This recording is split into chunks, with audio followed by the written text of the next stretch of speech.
307 berdekat padamu.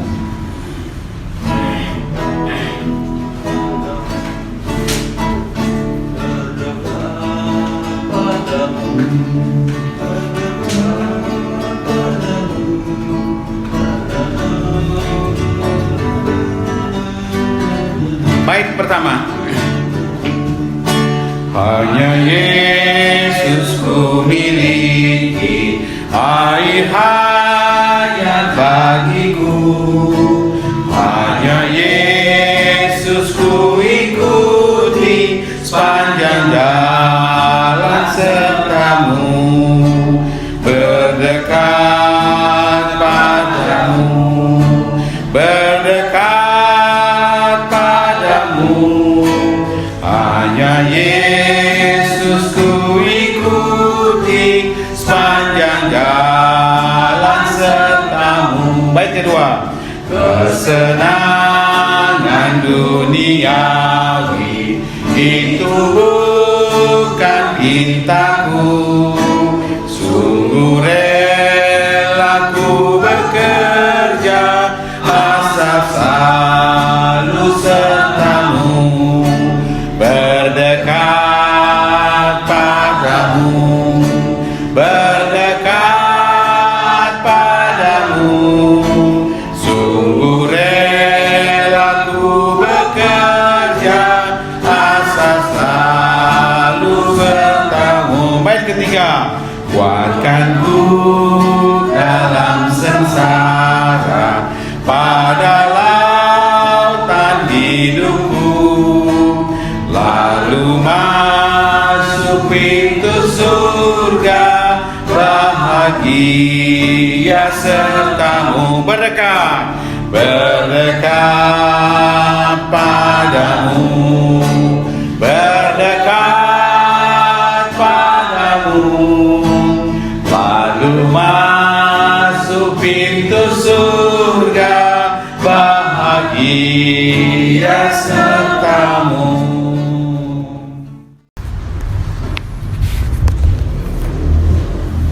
Selamat pagi Bapak Ibu Saudara sekalian. Saya berharap anak-anak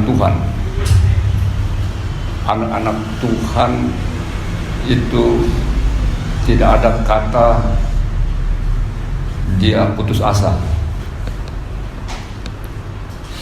Ini jaminan Tuhan, bukan jaminan saya. Jadi kalau kita akan terjadi satu waktu kita akan di-PHK-kan, kita akan mengalami saat ini dunia lagi ketakutan dengan COVID. Tetapi jaminan Tuhan tidak pernah solid. I will protect. Saya akan menjamin engkau. Aku tidak sekali-kali akan meninggalkan engkau.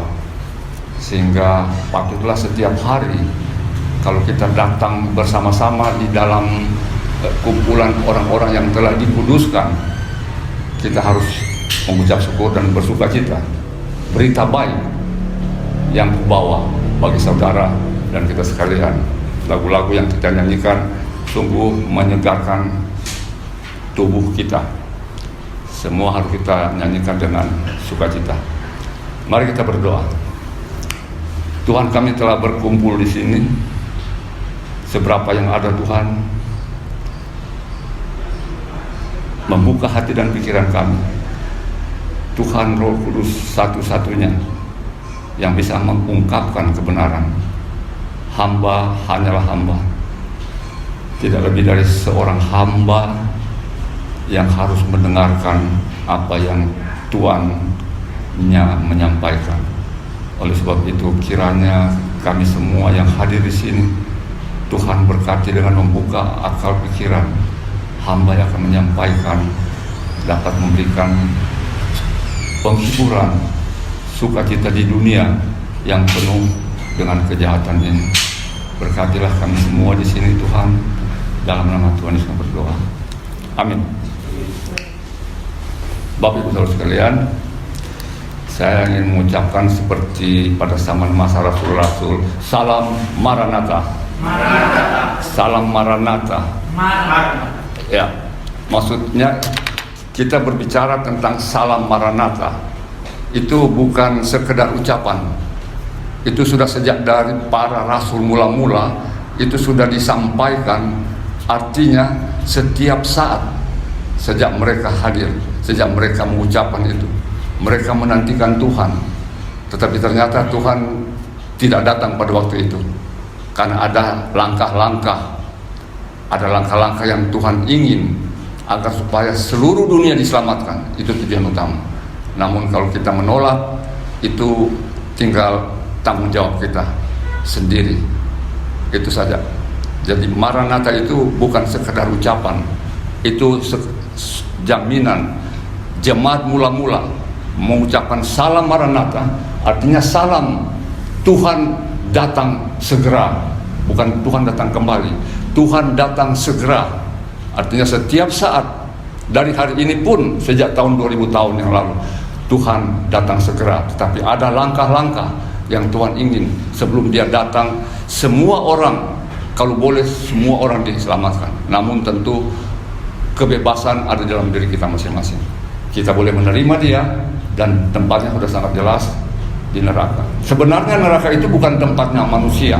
Neraka itu seorang malaikat yang sangat berkuasa di surga, dalam pengertian dia diberikan kuasa untuk memimpin puji-pujian di surga. Namun karena dia terjebak dengan keangkuhan, sehingga dia ingin menyamai Tuhan. Aku akan menyamai yang maha tinggi. Dan ketika dia mengatakan itu, tentu Tuhan tidak berkenan, karena yang maha tinggi itu hanya adalah satu-satunya Tuhan kita yang hidup. Baiklah Bapak Ibu Saudara sekalian, pada pagi hari ini kita akan belajar dari firman Tuhan. Firman Tuhan yang terdapat di Matius 6. Matius 6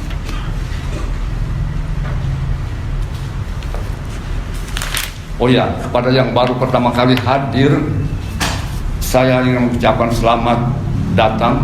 Saya senang berada di sini. Kiranya boleh ketika tetap ikut di dalam kebaktian setiap hari Minggu, kita sama-sama memperoleh berkat surgawi. Berkat surgawi itu tidak bisa kita dapatkan dari dunia ini. Sukacita, damai sejahtera. Kita buka Matius 6 ayat pasal 6 ayat 5 dan 6. Pasal 6 ayat 5 dan 6. Saya akan membacakan karena ini sedikit, atau saya ajak saudara-saudara bangkit berdiri. Matius 6 ayat 5 dan ayat 6. Kita membacanya dengan bersama-sama. Demikian firman Tuhan. 3. Dan apabila kamu berdoa, janganlah berdoa seperti orang munafik. Mereka suka mengucapkan doanya dengan berdiri dalam rumah-rumah ibadat dan pada tikungan-tikungan jalan raya, supaya mereka dilihat orang. Aku berkata kepadamu, sesungguhnya mereka sudah mendapat upahnya. Tetapi jika berdoa, masuklah ke dalam kamarmu, tutuplah pintu, dan berdoalah kepada Bapamu yang di surga. Maka Bapamu yang melihat yang tersembunyi akan membalasnya kepadamu. Silakan duduk. Saya akan membacakan ayat yang ke-16. Demikian firman Tuhan. Dan apabila kamu berpuasa, janganlah murah mukamu seperti orang munafik. Mereka mengubah air mukanya supaya orang melihat bahwa mereka sedang berpuasa. Aku berkata kepadamu, sesungguhnya mereka sudah mendapat upahnya. Tetapi Tetapi apabila engkau berpuasa, minyakilah kepalamu dan cucilah mukamu, supaya jangan dilihat orang bahwa engkau sedang berpuasa, melainkan hanya oleh Bapamu yang ada di tempat tersembunyi. Maka Bapamu yang melihat yang tersembunyi akan membalaskan kepadamu. Firman Tuhan yang kita baca ini, perkataan Tuhan Yesus yang dia mulai dari pasal 5 sampai dengan pasal yang ke-7. Tuhan Yesus memberikan pelajaran, Tuhan Yesus memberikan kuliah blok kelas. Kenapa saya bilang kuliah blok kelas? Karena dia beruntun 5, 6, 7 pasal. Semua itu dia menyampaikan pemberitaan, pengajaran. Nah, ada di situ tentang garam dunia, Yesus dan hukum Taurat. Tapi saya mengambil satu bagian dari khotbah Tuhan di bukit dari Matius 6 ayat yang ke-5 ini. Bapak Ibu Saudara sekalian, khotbah di atas bukit di hadapan orang banyak dan murid-murid Tuhan. Ya. Di hadapan orang banyak dan murid. Tadi saya sudah berdoa ya, sudah ya.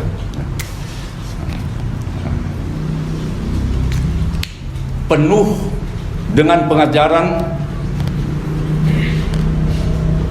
Saya katakan pengajaran yang tidak boleh dirubah, itu namanya doktrin. Ketika Tuhan Yesus memberikan pengajaran, itu berbicara tentang doktrin yang tidak bisa diubah. Ya. Doktrin tentang berdoa dan berpuasa.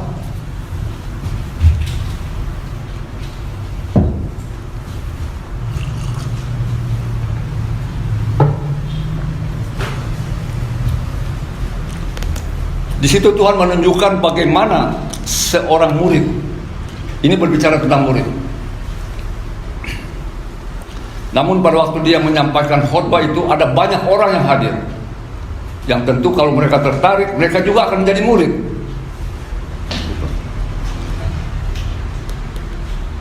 Tuhan memberikan petunjuk bagaimana seorang murid harus berdoa. Jadi berdoa itu bukan sekedar seperti ortodoks, katakan ortodoks masa-masa dulu kan kita kalau berdoa selalu harus cuci tangan, tutup mata, berlutut. Memang harus begitu. Maksudnya supaya kita menghidupkan kehadiran Tuhan dengan hati yang tulus kepada Tuhan. Ya.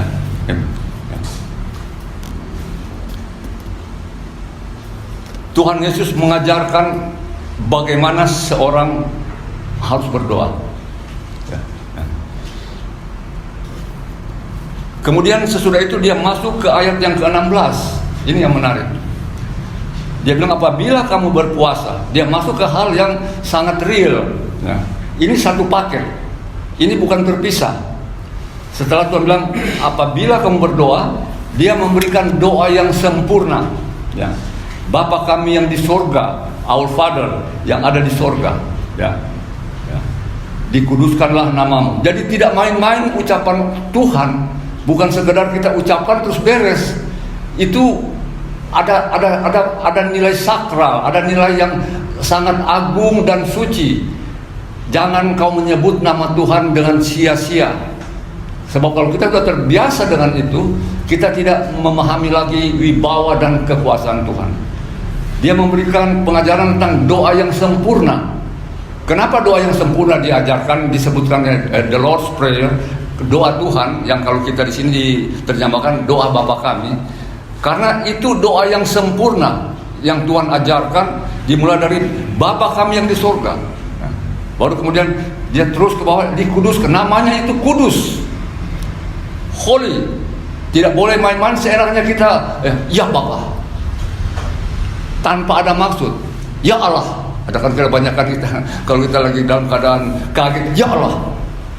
Memang itu semua hanya ucapan, tapi itu kan ada nama Allah di situ. Dan orang berbilang itu karena dia berseru kepada Allah. Tidak begitu di dalam pengajaran anak-anak Tuhan. Tidak ada istilah ya Allah, tidak bisa. kita harus berdoa dengan sungguh-sungguh, memahami wibawa Tuhan yang hidup. Datanglah kerajaan. Kerajaannya itu dia jelaskan bahwa akan datang satu waktu kerajaan 1000 tahun nanti, di mana kita kalau setia sama dia, kita akan berkumpul bersama-sama. Namun di sini saya akan berbicara hanya tentang masalah berdoa dan berpuasa secara khusus. Bapak Ibu Saudara sekalian, Tuhan mengajarkan berdoa apabila kamu berdoa. Kemudian dia masuk ke dalam ayat 16, apabila kamu berpuasa. Artinya ini sejajar bahwa anak-anak Tuhan patut melakukan hal ini.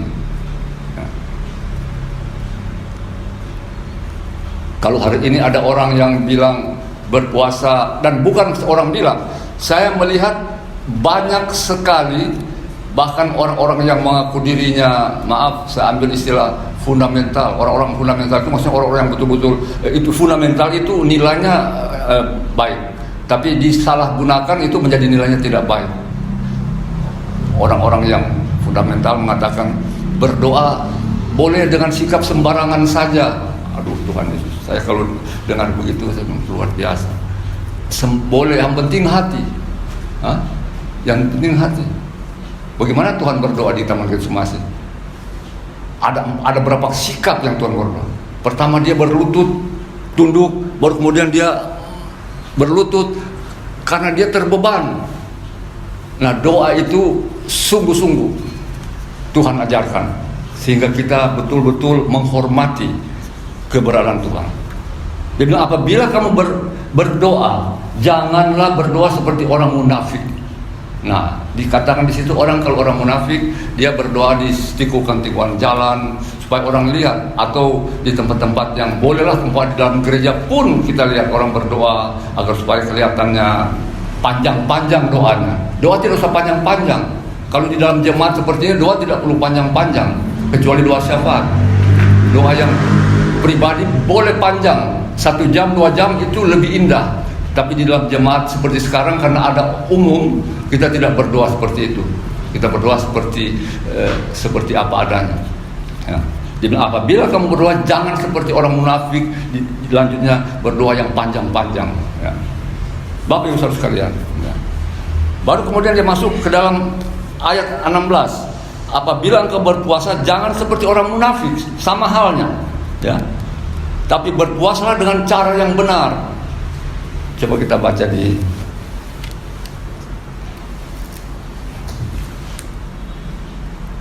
Matius 16. Ya, dia bilang, saya jelasin situ. Dia bilang,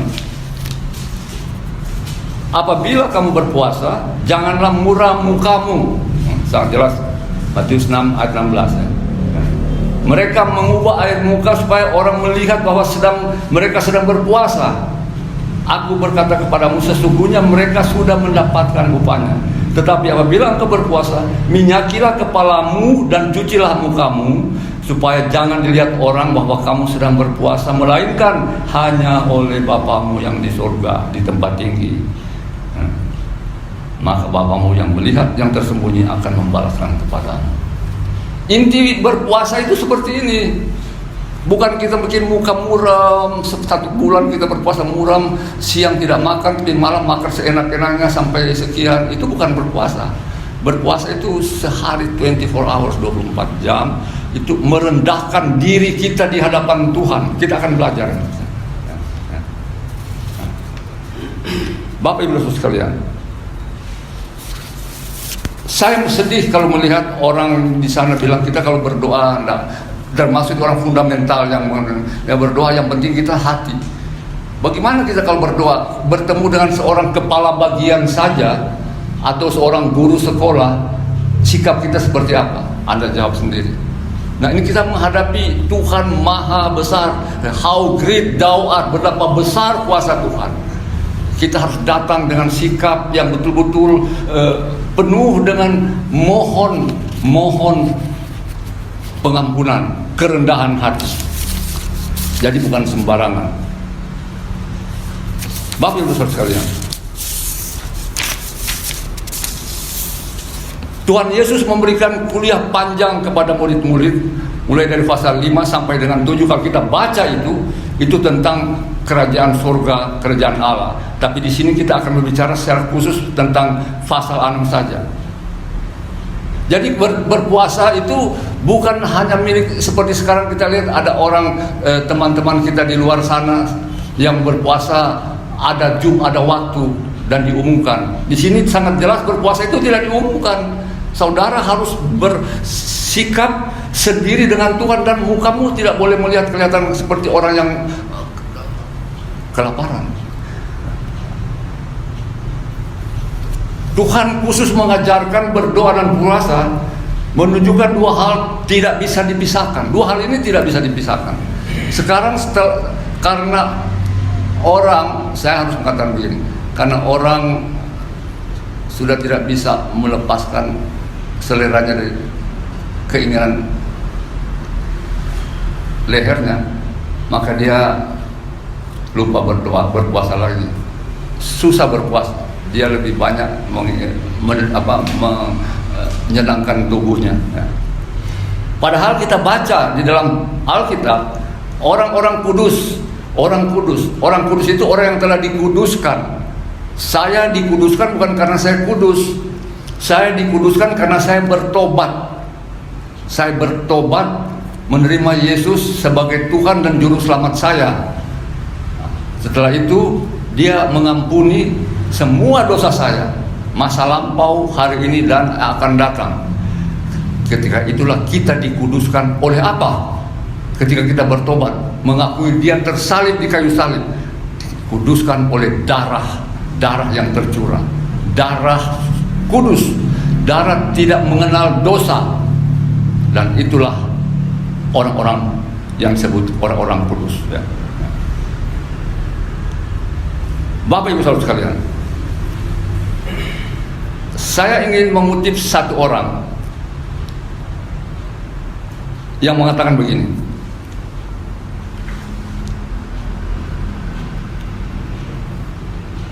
Dia menulis dalam satu traktat dengan suatu pertanyaan.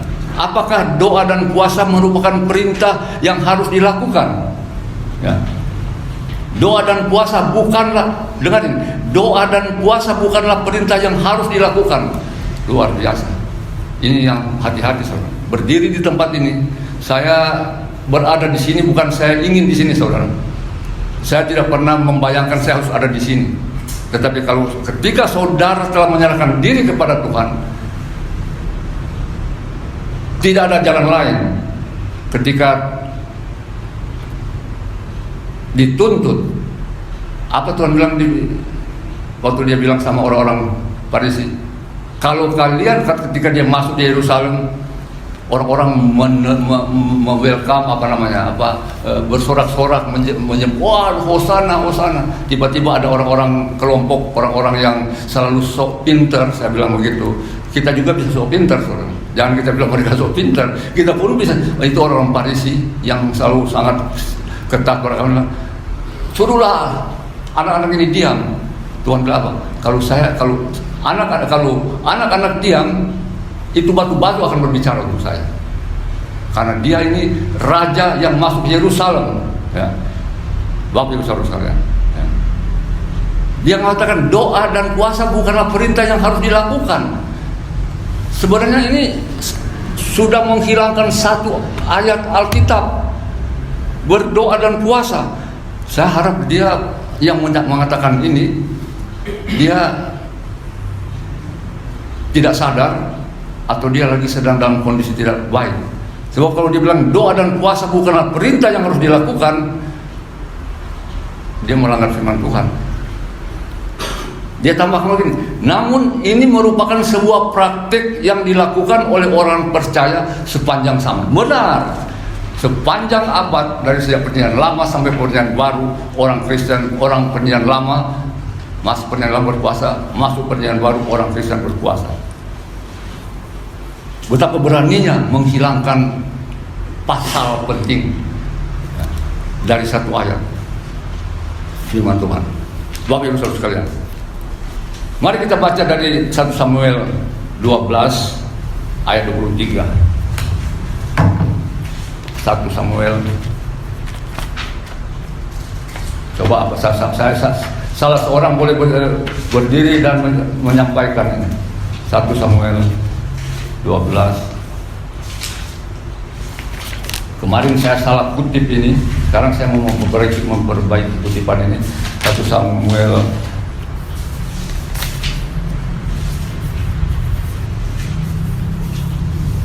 12 ayat 23. Apa dikatakan di sana? Ya. Mengenai aku, jauhilah daripadaku untuk berdosa kepada Tuhan dengan berhenti mendoakan kamu. Berhenti mendoakan kamu.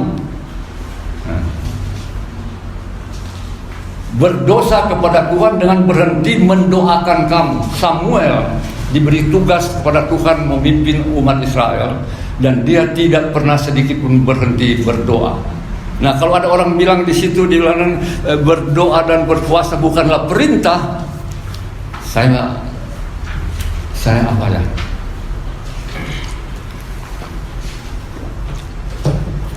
Saya berharap dia tidak sadar akan ucapan itu. Berapa benar. Bapak Ibu Saudara sekalian, di Perjanjian Baru sangat jelas dikatakan di sana, berdoalah tanpa berhenti. Itu Anda bisa dapatkan di 1 Tesalonika 5 itu. Berdoalah senantiasa. Tetapi dalam teks Alkitab Raja James, dia bilang berdoalah tanpa berhenti. Bukan berarti di jalan saudara berdoa tutup mata seperti kena tabrak lah saudara bawa motor. Jadi jangan kita menguraikan seperti maksudnya seperti ketika Anda ingat dalam selama bawa mobil terus Anda aduh Tuhan, Anda bisa berdoa muka mata, Tuhan tolong saya ada beban. Itu pengertiannya. Without ceasing, berdoa tanpa berhenti. Jadi dimanapun Anda berada ketika terbeban sesuatu, Anda bisa berseru kepada Tuhan. Di jalan, bawa motor, bawa mobil, di angkot, oh Tuhan, tolong saya, ada beban saya setiap saat.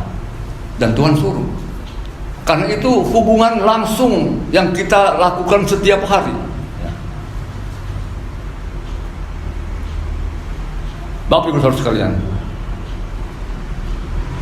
mari kita baca di kitab Kejadian ayat 3 dan 14.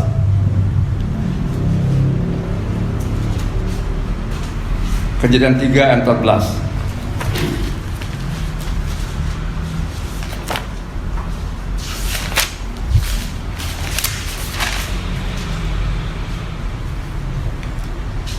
Dikatakan, lalu berfirman Tuhan kepada ular itu, karena engkau berbuat demikian, terkutuklah engkau di antara segala ternak dan di antara segala binatang hutan. Dengan perutmu engkau akan menjalar dan debu tanah akan kau makan seumur hidup. Bapak Ibu Saudara sekalian, ya. Kenapa Tuhan mengatakan dia terkutuk? Karena dia menghilangkan satu ayat. Dia mengatakan kepada Hawa, kasarnya, bukan kamu tidak boleh makan itu semua di sini. Dia memplesetin itu firman Tuhan, sehingga Hawa kena bujukannya dan makan itu buah. Akibatnya hamba jatuh dan kita semua terkontaminasi dengan dosa. Dia menghilangkan ayat firman Tuhan. Kejadian 2 ayat 16 dikatakan di sana, lalu Tuhan Allah memberi perintah itu kepada manusia, semua pohon dalam taman ini boleh kau makan buahnya dengan bebas. Ya. Tapi ular bilang apa di Kejadian 3 ayat 1? Adapun ular ialah yang paling cerdik dari segala binatang di darat dan dijadikan oleh Tuhan Allah. Ular itu berkata kepada perempuan itu, tentulah Allah berfirman, semua pohon dalam taman ini jangan kamu makan. Dia sudah memplesetin firman Tuhan, ya. Dari yang Tuhan bilang tadi di ayat 16, ya. Boleh makan semua kecuali yang satu ini. Tapi dia bilang semua boleh.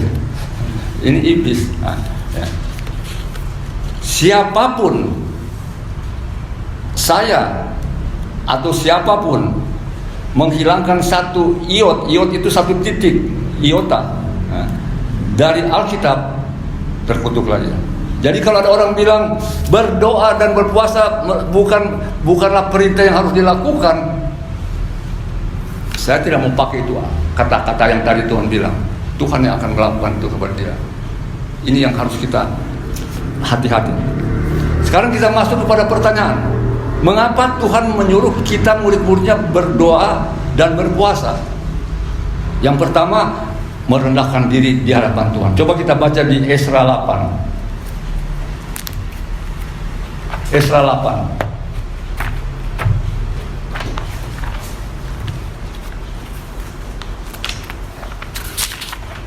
Di Esra 8 dikatakan apa di sana? Ya. Ayat 21. Esra 8 ayat 21.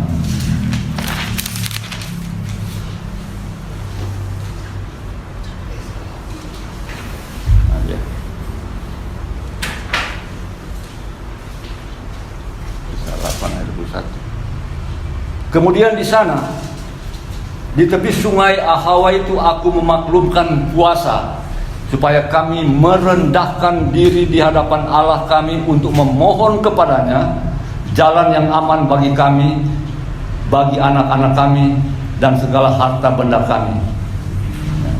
Saya lanjutkan lagi, karena aku malu meminta tentara dan orang-orang yang berkuda kepada raja untuk mengawal kami terhadap musuh di jalan, sebab kami telah berkata kepada raja demikian, tangan Allah kami melindungi semua orang yang mencari dia demi keselamatan mereka, tetapi kuasa murka akan menimpa semua orang yang meninggalkan dia. Jadi Esra memberikan kepastian bahwa ada tangan kuasa Tuhan yang menyuruh kami untuk pulang ke Yerusalem 4 bulan kalau masa itu jalan kaki, saudara, ya. Itu dia yang akan menjaga kami. Namun kami harus merendahkan diri di hadapannya, sungguh-sungguh bahwa kuasanya akan melindungi kami. Ini bukan main-main. Jadi berpuasa itu bagian dari doa, ya. Bukan sekedar kita hanya berpuasa menahan lapar. Bapak Ibu Saudara sekalian, kemudian di ayat 31 dia katakan apa sana? Mereka tiba di Yerusalem dengan aman dan dari serangan penyamun. Tidak ada pada waktu itu banyak penyamun, saudara, ya, yang akan merampok orang-orang di dalam perjalanan. Tetapi mereka dengan merendahkan diri meminta Tuhan melindungi mereka, sehingga akhirnya mereka sampai selama 4 bulan di Yerusalem. Berdoa adalah bagian dari sarana utama Tuhan di samping berpuasa untuk menangkal tipu daya iblis. Coba kita baca di Lukas 18. Satu orang berdoa, seorang baca Lukas 18 ayat 1. Supaya kita paham, jangan kita lalai berdoa. Lukas 18 ayat yang pertama. Cepat. Yesus mengatakan suatu perumpamaan kepada mereka untuk menegaskan bahwa mereka harus selalu berdoa dengan tidak jemu-jemu. Harus apa? Harus selalu berdoa. Tuhan menegaskan, engkau harus berdoa dengan tidak jemu-jemu. Tidak jemu-jemu setiap saat ketika kita berada dalam masalah apapun. Kenapa Tuhan bilang begitu? Karena kita ini anak. Kita sudah diambil menjadi anak di dalam Tuhan Yesus. Ketika saya bertobat, menyerahkan hidup kita kepada Tuhan, segala sesuatu yang kita harus lakukan, lebih dahulu kita harus berlutut, Tuhan, saya mau lakukan ini. Ya, benar. Mereka harus berdoa dengan tanpa jemu-jemu. Bapak Ibu Saudara sekalian,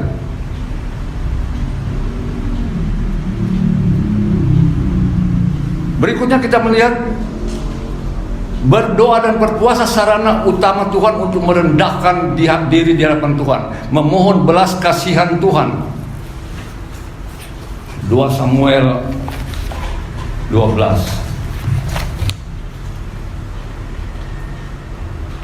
2 Samuel 12.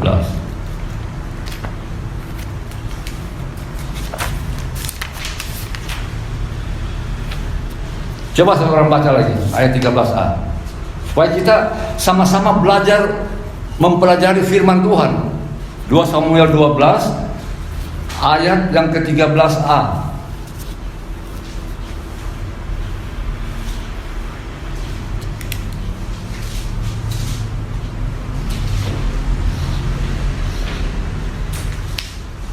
Atau saya bacakan ya. Mana dia?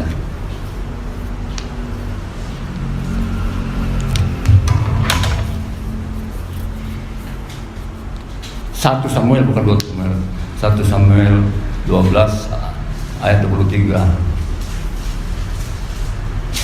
Dikatakan apa sana? Mengenai aku, jauhi daripadaku untuk berdosa kepada Tuhan dengan berhenti mendoakan kamu. Berdosa kepada Tuhan ketika Samuel berhenti mendoakan bangsa Israel.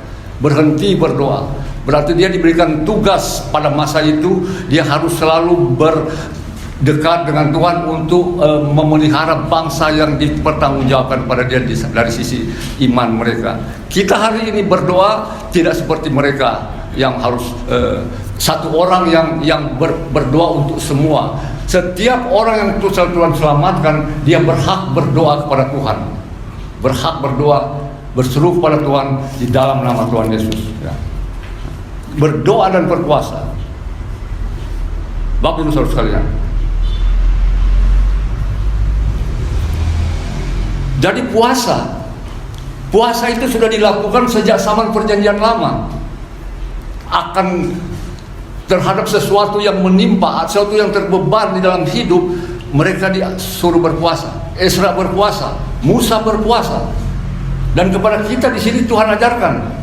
Tuhan dalam ayat tadi bilang apa? Ketika engkau berpuasa, tadi di ayat berapa tadi? Ada yang tahu tadi? Jangan ngantuk. Belum lama tadi kita baca. Matius 6 ayat berapa? Udah lupa. Matius 6 ayat 16. Apabila engkau berpuasa, jangan seperti orang munafik, tapi berpuasalah dengan cara yang benar. Jadi berpuasa itu sudah terjadi sejak zaman para nabi dahulu kala. Masa Musa, sebelum Musa, dan sampai pada hari ini Tuhan. Apabila artinya kita harus berpuasa. Berpuasa dilupakan. Kenapa dilupakan? Karena saya sedih karena orang-orang yang menyatakan diri yang paling benar, yang menyatakan diri fundamental, mereka bilang yang penting hati. Yang penting hati. Kita berdoa yang penting hati. Jadi berpuasa pun tidak diwajibkan. Saya bilang ini, maaf kata sebenarnya orang-orang memang ini orang-orang yang hidupnya memang hati. Kenapa saya bilang ini orang ini tidak bisa menahan kerongkongannya? Saya menyaksikan saudara, saya menyaksikan mereka ini yang menolak untuk berpuasa dalam jemaat karena dia bilang itu sudah masa lalu. Di dalam Matius ini dikatakan benar, apabila kamu berpuasa bukan masa lalu, itu masa perjanjian baru, masa hari ini. Bagi kita sekalian, kenapa mereka tidak menghilangkan puasa? Karena mereka punya selera. Saya perhatikan, saya melihat satu waktu ketika saya berkumpul dengan seorang gembala mau makan, habis berdoa, tiba-tiba dia pesan es krim. Saya pikir loh, kok ini lagi sakit gula dia pesan es krim makan. Ya. Es krim kan nggak boleh makan terlalu banyak gula. Dia minum es krim. Terus tapi udah berdoa. Terus saya bilang, kok bapak sakit gula berani minum makan yang ada kadar-kadar gula? Oh saya sudah makan obat. Tadi dia berdoa, sekarang dia makan obat. Jadi itu doa itu hanya sia-sia. Dia hanya makan obat karena dia obat ini bisa menetralisir dia punya gula. Haleluya Tuhan Yesus. Sekali ini saya bilang haleluya. Ini orang yang mengatakan diri yang fundamental. Ya, Bapak Ibu Saudara sekalian. Jadi dia menggantikan puasa itu dengan pil. Sebenarnya sederhana. Kalau Anda berbeban kepada suatu masalah, Dan ini dikatakan bagi orang-orang yang memang sudah meningkat dewasa. Tidak mungkin seorang yang baru bertobat dia harus disuruh berpuasa. Ada tingkatan sampai dia memahami dengan benar, maka dia berlutut, berdoa, memohon dan menjauhkan diri dari makanan sebagai tanda beban. Aduh Tuhan, saya punya masalah berat. Dan itu memang Tuhan yang suruh. Waktu Tuhan berada di Getsemani, dia berpuasa, dia berdoa, dia berlutut sampai darah, dia punya keringat mengucurkan seperti darah. Dia berdoa dengan sangat luar biasa untuk memperoleh hadirat Tuhan, memberikan dia kekuatan agar supaya dia bisa melewati masa-masa di hadapannya. Salib sudah sedang menantikan dia. Ini tidak mudah, saudara. Bapak Ibu saudara sekalian. Di sini dikatakan apabila kamu berpuasa. Saya belajar berpuasa. Saya harus mengatakan seorang yang menjadi murid Tuhan, seorang yang telah mengakui dia anak Tuhan. Siapa itu anak Tuhan? Ketika saudara mengakui Yesus sebagai Tuhan dan Juru Selamat, itulah saatnya saudara dibilang anak angkat anak Tuhan. Ya. Ada step-step, bukan sekedar langsung begitu saya berpuasa. Tapi ketika saya memahami ayat ini, saya mulai tanpa saya memikirkan saya mau jadi apa. Saya hanya bilang kalau ada kuasa di balik kuasa itu, saya harus melakukannya. Tanpa memikirkan saya harus jadi apa. Ternyata akibat tanpa saya mengharapkan sesuatu terjadi, saudara. Ketika di satu kelompok tempat pekerjaan saya, ya,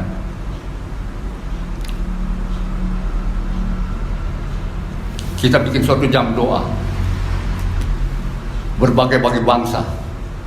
Tiba-tiba mereka menunjuk saya untuk jadi pemimpin. Bagaimana saya menjadi pemimpin bangsa ini? Ada bangsa Amerika Latin, ada bangsa Turki, ada bangsa pada masa itu 50 tahun lalu. Kalau engkau tidak dekat dengan Tuhan, kalau saya tidak dekat dengan Tuhan, Bapak saja yang pimpin doa, Bapak saja yang pimpin kebaktian. Kalau Anda menolak, berarti Anda menolak. Tuhan suruh Anda harus bersaksi. Saya pun tidak bersiap pada waktu itu. Tetapi kita bilang, sudah. Dia panggil saya Angelo, karena orang Amerika Latin kan nggak bisa panggil nama Angel atau orang Indonesia aja Betawi Angel. Dia bilang, Angelo, you pray. Saya bilang, ampuni Tuhan, saya berdoa dengan bahasa Inggris atau bahasa Spanyol. Ini orang-orang ini tidak tahu bahasa Inggris, jarang. Anda mesti menghindar. Tapi saya sudah mulai belajar, tidak berharap saya dituju untuk berdoa. Akhirnya saya berdoa, sederhana, Tuhan, saya tidak tahu berdoa sebenarnya dalam hati saya, tapi mereka suruh. Nah, saya mulai berdoa, dan saya diberikan keberanian berdoa pada akhirnya. Itu orang-orang itu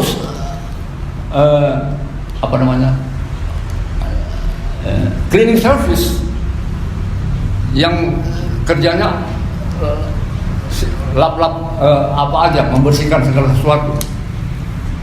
Setelah habis berdoa, sebulan kemudian saya bilang sama mereka, tanpa pertobatan, tanpa mengenal Yesus, dia satu-satunya juru selamat, doa itu sia-sia, tidak ada artinya. Apa yang terjadi? Tiba-tiba seorang dari Honduras masuk ke kamar saya. Dia bilang, Angelo, you pray. Dia bilang, kenapa saya mesti berdoa? Iya, kamu kan ajarkan berdoa dan bernyanyi. Sekarang you pray. Saya ada beban, saya harus pulang. Kalau disuruh pulang berarti dia hilang pekerjaannya. Sementara dia ada keluarganya yang harus dia tanggung. Tolong berdoa. Dia bilang, saya nggak bisa berdoa sama kamu kecuali kamu punya hati kepada Tuhan. Kalau kamu betul-betul hati kepada Tuhan, baru saya bisa bantu. Keba apa? Dia sudah mau disuruh pulang. Kalau besok dia harus diperiksa dokter dan dia sakit, dia harus pulang. Berarti penghasilan untuk keluarganya selesai.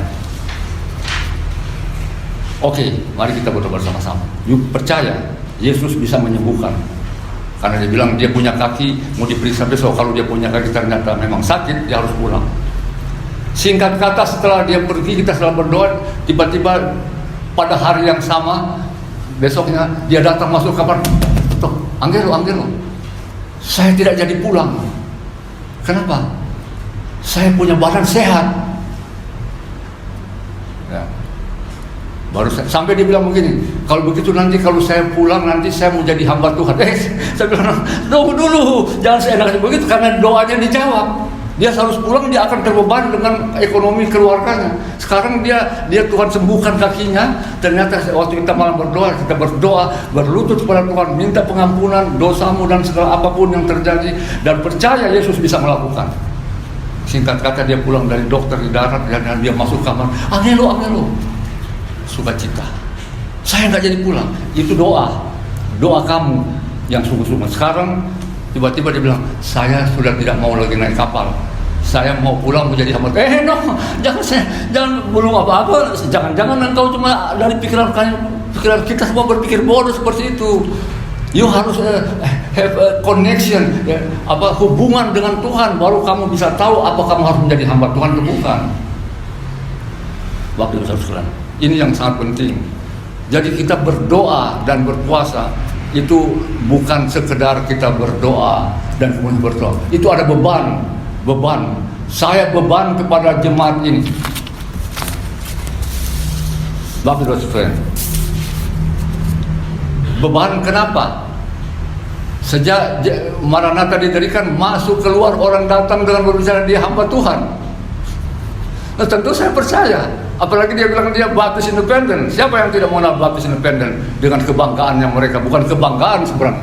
Itu baptis itu ada nilai-nilai penderitaan di balik itu. Kenapa mereka bilang baptis? Karena mereka ini orang-orang yang ketika mereka tahu mereka membaptis ulang orang, mereka dianiaya sepanjang sejarah dari abad ke-4 sampai abad Martin Luther menyatakan diri. Itu jadi orang berpikir baptis itu sekedar ditulis gereja baptis. No. Itu ada sejarah penderitaan. Setiap orang yang mengaku itu disalib, disiksa dan berbagai macam.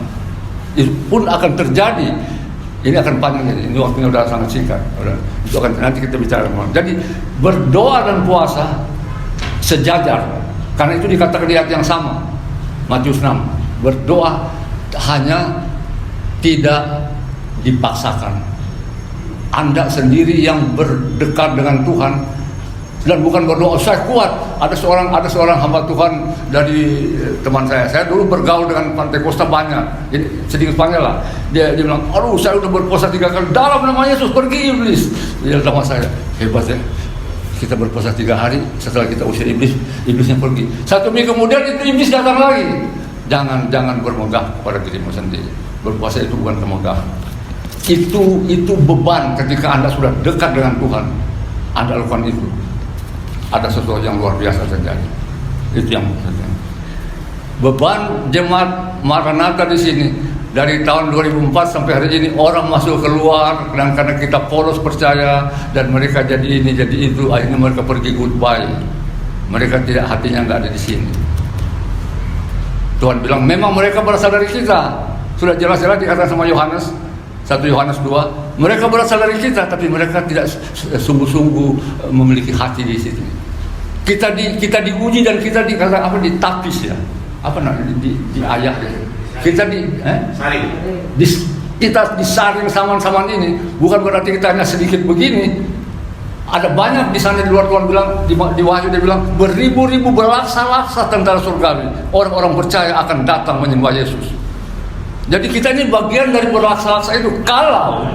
Kalau kita setia, tidak neko-neko, tidak bilang saya mau di sini, saya mau tahu dia pergi karena materi, saudara, karena materi, dan itu terjadi.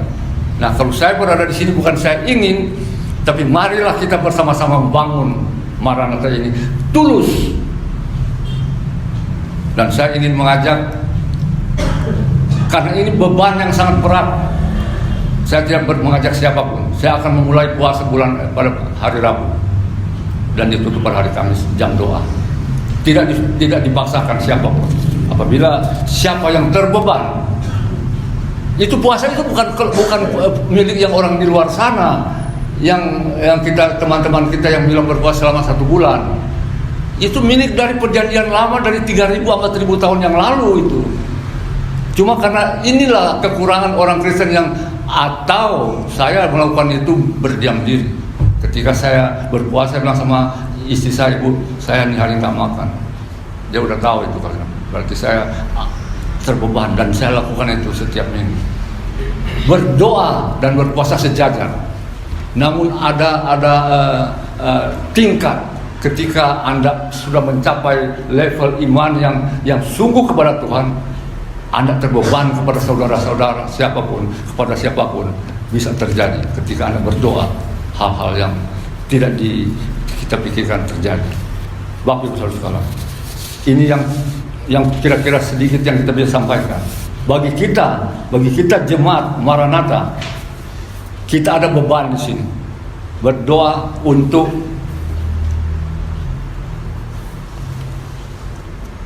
terjadi kebangunan rohani di dalam jemaat, secara pribadi, secara jemaat, dan dia mencakup lingkungan kita. Kita berdoa untuk orang sekeliling. Saya sudah membagikan beberapa buku, tidak berharap mereka akan bertobat, tapi kuasa Tuhan akan turun kalau kita sungguh-sungguh berdoa kepada mereka. Berdoa tanpa berhenti kepada orang-orang yang seperti ini, terutama dari dalam jemaat sendiri. Dan kemudian kita berdoa kepada yatim piatu. Kenapa? Karena mereka adalah bagian dari tugas yang Tuhan bebankan kepada kita, sehingga kita patut melakukan cuma bukan yang berdoa. Dan terakhir, satu hati. Orang-orang kita sekalian harus memiliki satu hati untuk program yang telah kita lakukan. Orang-orang masuk keluar pergi, mereka tidak satu hati, karena mereka, maaf kata saya harus mengatakan, karena ini fakta, mereka itu materialistis. Mereka pergi membawa uang jemaah, bukan cuma sekarang, dari saya dulu, tapi saya tidak pernah, pada waktu mereka pergi, mereka ambil semua. Saya hari ini tetap dipelihara Tuhan, bukan karena kehebatan, karena kemurahan dari Tuhan. Kita bisa berkumpul di sini. Marilah kita membangun Maranatha ini menjadi suatu bagian yang menyenangkan Tuhan. Mari kita berdoa. Kami telah menyampaikan apa yang Engkau suruh Tuhan. Berkati semua yang hadir, sehingga mereka bisa pulang dengan nyaman. Yang terbeban, Tuhan tolong supaya dapat terangkat masalah yang mereka hadapi. Kami berdoa di dalam nama Tuhan Yesus, Juru Selamat kami. Amin.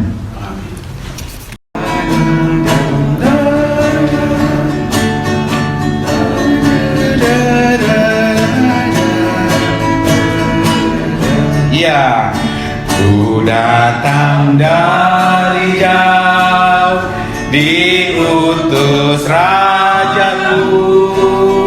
Dunia fana ini bukanlah rumahku.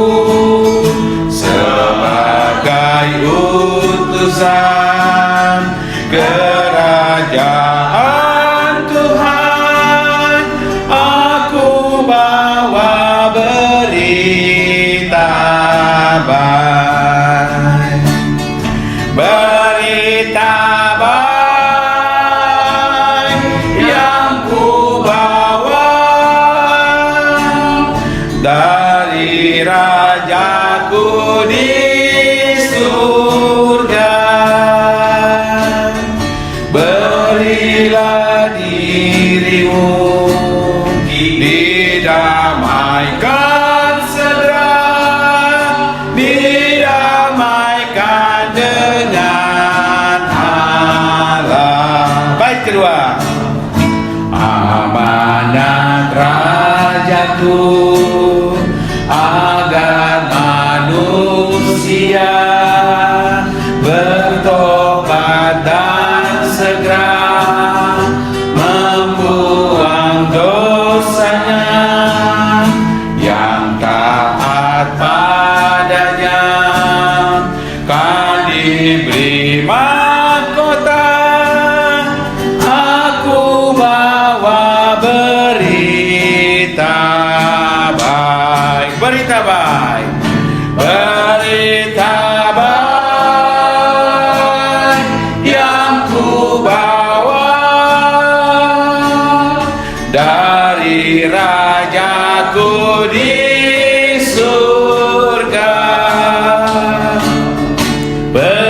berilah dirimu, didamaikan segera, didamaikan dengan Allah. Bait ketiga. Indahlah rumahku, amin, di dalam surga terang, di sana selamanya aku hidup senang. Undangan rajaku itu pun bagimu, aku bawa berita baik, berita baik, berita baik